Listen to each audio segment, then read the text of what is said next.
Olá, eu sou a Tami do Literatami e hoje estou com a Vanessa Vasconto, que escreveu Água Fria e Areia.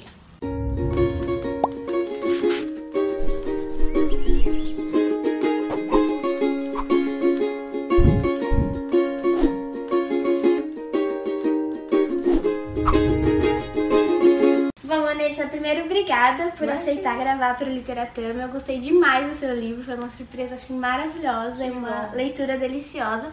E eu queria que você falasse um pouquinho sobre o que é Água Fria e Areia, para quem ainda não conhece o livro. Bom, Água Fria e Areia eu chamei, desde o início eu disse que era um desromance, que não era um romance, né? E surgiu da vontade, na verdade, de uma vontade de falar sobre o tema, o amor, de relacionamento, do que é isso, do que faz um romance, do que faz um desromance, o que seria um desromance. E isso associado a uma imagem que eu tinha desde adolescente, que era a imagem dessa menina num orelhão recebendo uma notícia devastadora. Então, assim, era uma situação muito particular, muito doída internamente, mas ultra exposta. E essa imagem, ela é real, é de uma história de uma amiga minha com uma pessoa e tudo mais, isso de fato aconteceu com ela, mas essa imagem assim ficou na minha cabeça durante anos. Eu falei, guarda, eu vou escrever sobre isso um dia e tal. E aí, em 2015 eu comecei um trabalho de poesia de rua, né, de lambe-lambe e tudo mais, que eram frases basicamente. E aí quando eu vi, tipo, todas as frases, elas se relacionavam tanto a esse tema que eu já vinha pensando, quanto a essa imagem, que eu nem sabia que estava aqui, mas estava aqui. E aí foi isso, assim. Então a história surgiu disso e no final das contas acabou que virou uma história, é a história desses dois personagens, né, da Carolina e do Yannis, que se encontram numa viagem e que depois seguem os seus caminhos separados, mas sempre com a presença, com a aura um do outro, assim, né? Eles nunca deixaram de se pensar e de se viver de alguma forma no invisível, né? Tanto que o intertítulo do livro é o que se passa no invisível. Então é esse amor que não é concreto, que não tem presença quase, mas que é muito presente na vida dos dois, de alguma forma. Então, essa ideia do desromance é mais pelo que acontece com eles do que pela forma mesmo do livro, né? Sim, eu acho que na forma do livro tem uma questão que traz um pouco do desromance, que ele é todo entrecortado, né? Ele não tem uma narrativa temporal contínua, né? Então, vai pra frente, vai pra trás, vai pro passado dos dois, onde eles não existiam, um na vida do outro, depois vai pra quando eles se conheceram, enfim. Então, tô falando de um amor que foi entrecortado por muitas situações. Então, na forma, isso também se reflete de algum jeito, porque é isso, ele é todo picotadinho, assim, constitui um todo no final das contas, mas ele não tem uma linha contínua porque a história deles também não tem. Sim. Bom, a história então, ela é muito exclusiva, como você falou, ela é bem particular, Sim. assim, e bastante centrada nesses dois personagens e um pouco desligada, assim, do resto do mundo. E é muito gostoso quando a gente pega um livro assim que faz a gente mergulhar naquilo de uma maneira tão palpável mesmo, como se a gente conhecesse os personagens. Sim. Me senti muito ligada, principalmente a ela. E você falou um pouco que essa imagem do orelhão que aconteceu de verdade e tal, mas de onde veio a ideia do romance, de inserir o Yannis aí? Por que esses dois personagens, assim, o que há neles que é digno de ser narrado e lido, assim, que te interessou para transformar isso em matéria narrativa? Olha, eu acho que o que me interessou nesses personagens em particular foram as pequenezas deles, assim, e conseguir fazer relações dessas pequenezas muito internas, muito particulares, com coisas que estão fora deles, assim. Essa foi a minha pira enquanto eu estava escrevendo. Como é que eu posso, então... Existem esses personagens, essa personagem ela é inspirada nessa minha amiga que viveu essa história. Esse cara, ele é uma junção é uma construção assim, de coletivos, de personalidades coletivas assim. E descobrir, especialmente ele, assim, tipo, como é essa pessoa, como ele respira, como, assim, a partir da construção do personagem. Não sei se é porque eu tenho formação em como atriz, então me interessou muito construir o personagem. Eu acho que é um livro de personagens mesmo, assim, tipo, como é que eu vou construir ela do do micro pro macro, de forma que as pessoas consigam se relacionar de uma forma delicada, assim, sabe, que não seja que funcione por identificação mesmo.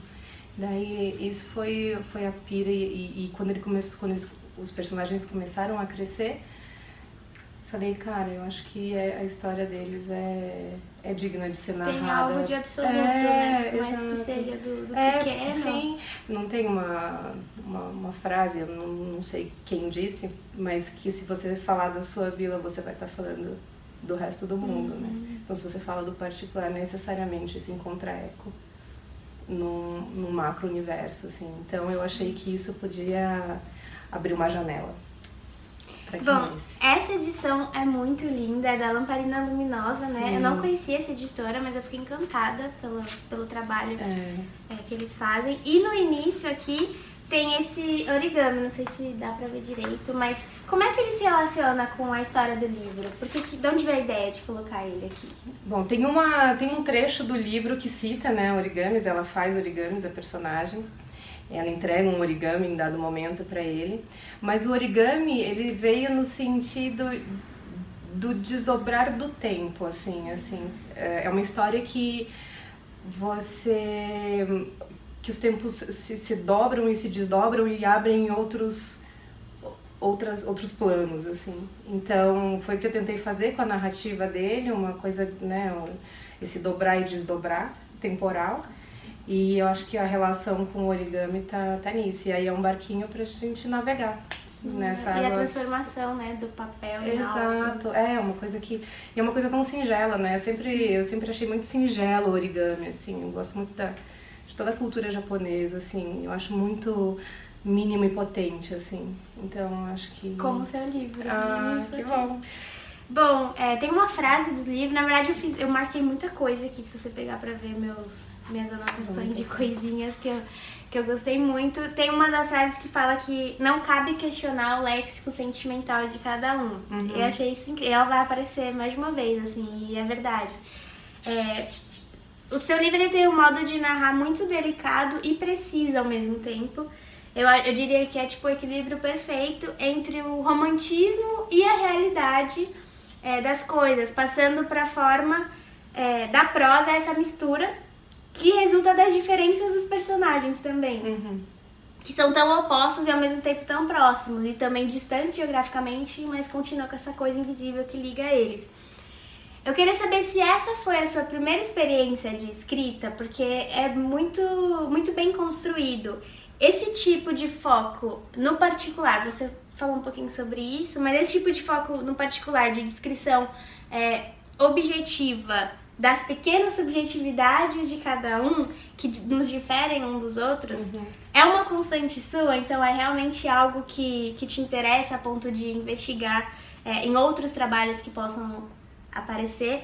Talvez como um reflexo do seu próprio tempo, porque a gente vive... eu penso especialmente na ilusão da internet, assim, em que as vidas particulares parecem super importantes, sim, mas na verdade elas só são pequenos pontinhos dentro de uma rede virtual imensa. Sim. E mesmo assim a gente se envolve muito com aquilo.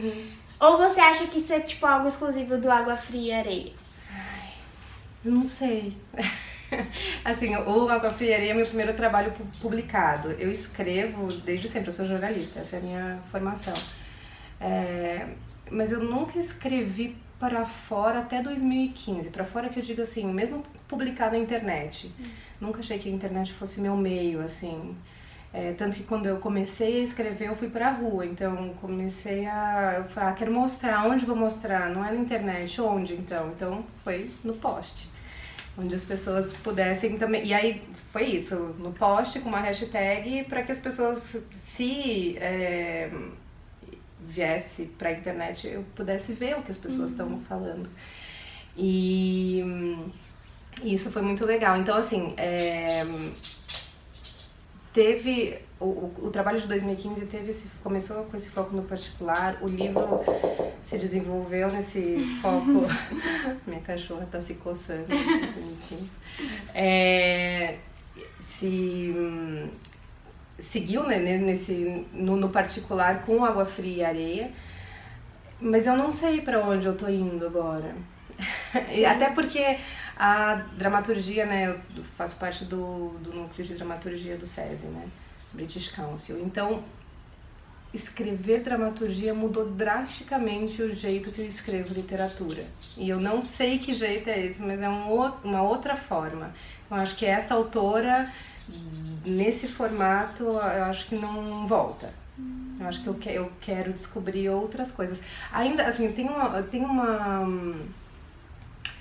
uma constante na minha escrita que é o poético, o delicado, assim. Então, mesmo que as peças que eu escrevi agora, elas são um pouco mais macro, assim, elas não tratam tanto do universo particular dos personagens, elas tratam mais da situação. Mas ainda tem isso, menos, mas eu acho que é uma marca minha, assim, o ser humano me interessa muito, assim, o comportamento, olhar para aquilo e tentar entender que mecanismo é aquele, de onde vem, para onde vai, por que é assim. E eu acho que isso é um interesse de vida, e não tem como não ir para a literatura. Mas no formato, nesse formato tão íntimo, eu não sei. Talvez sim, talvez não. Interessante. Você pensa em publicar também a sua dramaturgia? Sim, penso. O ano que vem, assim, se tudo der certo, esse texto sai publicado pela editora do SESI. Ele é um texto que ainda está em processo, mas eu quero... A dramaturgia em formato livro, ela é muito interessante, me interessa, eu quero ter esse registro, mas eu quero montar, né? É uma coisa que eu quero ver no palco, quero ver como é que funciona, porque é pensado dessa maneira, é pensado para voz alta. E, por exemplo, Água Fria, eu não consigo imaginar alguém lendo isso daí em voz alta, assim, não é uma coisa para você ler pequenininho, para ler com você, assim. Então é outro tipo de experiência, outro tipo de experimento. Sim. Bom, eu comentei que eu senti alguma coisinha do Alejandro Zambra aqui, justamente por isso de pegar alguma coisa bem particular e transformar isso em algo que toca a gente tanto, por um personagem que a gente nunca não conhecia, tipo, por que interessa tanto a gente, né? Você diria que ele tá entre as suas influências literárias e quais são as suas influências para escrever? Então, eu acho assim, é engraçado, muita gente relaciona o Zambra, eu acho que um pouco pelo tamanho dele, porque ele é um romance curto, né? E eu tinha lido do Zambra, antes de escrever Água Fria, eu tinha lido Formas de Voltar para Casa, era a única coisa que eu tinha lido dele. E eu achei incrível, eu achei muito bonito, muito profundo, falei, nossa, esse cara arrasa. E aí depois, quando vieram né, tipo, as relações com o Zambra, aí que eu fui ler Bonsai e A Vida Privada das Árvores. E eu falei, é verdade, olha o que ele faz também, que legal. Então, achei esse ponto de conexão muito pertinente, assim, entre as nossas formas de escrita. Ele é uma influência, acho que tudo que eu li na vida, desde, sei lá, assim, uma coisa que me influencia muito para escrever música, letra de música, tanto não é à toa que a Takai escreve a contracapa, porque assim, eu acho uma poeta, né, tipo, poeta? Poetisa? Não sei. Eu acho muito lindo o que ela escreve, assim, então, mesmo Los Hermanos, que é uma coisa que eu falo, nossa, isso daqui é pra ler mais do que pra ouvir, sabe? Gosto de ouvir, claro, mas assim, lê-los é muito lindo. E aí na literatura, assim, Elizabeth Bishop, que também é uma autora que eu trago no livro e que é muito importante para mim. Esse ano eu li a prosa dela, só conheci a poesia, achei muito bom, muito legal, gosto muito do que ela escreve. Clarice, sempre, assim, que vai também, né, desse pequeno, essa coisa tão íntima, assim, é muito mestre em fazer. E aí os dramaturgos, né, tipo Nelson Rodrigues, Tennessee Williams, que eu acho uma coisa linda. Tennessee eu acho uma coisa linda. E olha, eu li quase todos os livros do Zambra, eu não li o Múltipla Escolha, acho que é esse, o que saiu pela outra editora. E eu me senti mais ligada com o seu livro, eu gostei mais do seu. Então, se você gosta de Alejandro Zambra, você tem que conhecer a literatura da Vanessa. Então agora eu vou pedir pra você ler um trechinho, então, pro pessoal conhecer, ficar mais interessado. Quantas narrativas se criam do lado de dentro, sem que o mundo saiba? Do limbo da espera, aquele que anuncia a chegada do que não vem, Caroline viu o mundo afundar em água fria. Gelada, subiu-lhe a planta dos pés, gelou as canelas, arrepiou as coxas e fez doer cada centímetro do corpo, porque era das temperaturas mais baixas. Na altura do umbigo, arrebentou-lhe a espinha. A mandíbula mandou bater o queixo e os olhos já não mais enxergavam, mas não queria chorar, e não chorou. Então é isso, gente. A Vanessa cedeu 3 exemplares para sorteio aqui no canal, então tem chance pra caramba de ganhar. Então participe, é só ser inscrito aqui no canal e comentar aí embaixo, quero participar. E tem endereço de entrega no Brasil, por favor. Sim, por favor. Aí vai autografado, bonitinho. E muito obrigada, Vanessa. Imagina. Eu quero muito divulgar o seu trabalho, porque realmente é um achado, assim, eu gostei muito. Ai, que bom, eu fico feliz. Obrigada a você pelo espaço, por ter se interessado. Foi muito legal. Obrigada. E eu vejo vocês no próximo vídeo, então. Sim. Tchau, tchau. Tchau.